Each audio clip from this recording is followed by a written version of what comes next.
instead of buying expensive equipment and having every equipment you can think about in a church, I think it's a lot better to invest part of that money in a choir, because I've seen a lot of churches that actually have an a cappella group. A cappella group means there is no instruments, there's no piano, no drums, and the choir comes out on stage and they sing extremely well. I've also seen a choir that only has a piano. What they use is piano, like normal piano. But when you see what comes out, the output of their music, it sounds exceptionally well. So I've also been to churches where you have every equipment.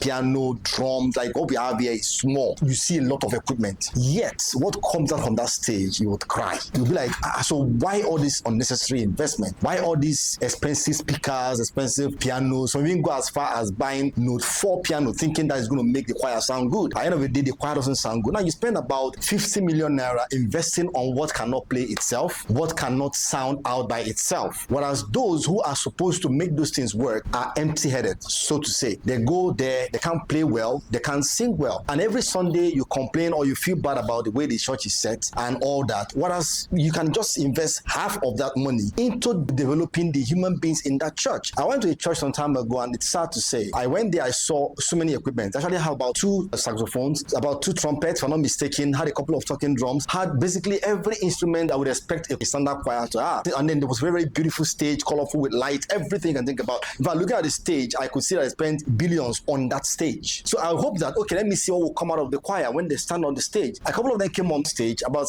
almost 16 to 17 of them, if not more. They came on stage and they were singing, and throughout that service, it was a bad taste. You could see that these people that are just there don't know anything about music. But the person that invested this money could have just spent half of that money to train them, to build them, to bring out the best in them, so that when they sing, you can be proud. Because I've seen churches where there is no instrument, but the choir sings exceptionally well. Like my former church when I was much younger, I was in a choir where there was no piano. We use our voice to make sound. I have to use my voice to do the bass line and so on and so forth. And the choir still comes well. So instead of spending so much money in trying to make equipment, to buy equipment, to show that the church is big and alive, spend part of that money in trying to invest in the choir. And in most cases, you know that most of this money that is spent on the equipment are brought by the choir members. And the choir members cannot spend that money on themselves and make themselves better. I've not seen where equipment play themselves unless they are AIs. And even AIs can't play church music on its own. So why don't we invest in the human beings that are going to be playing the music and are going to be singing that music? It takes little to develop ourselves. So I would advise that you should spend more on the humans that are going to be singing on that stage to give that excellence and create a better atmosphere, than to spend that money on things that will get spoiled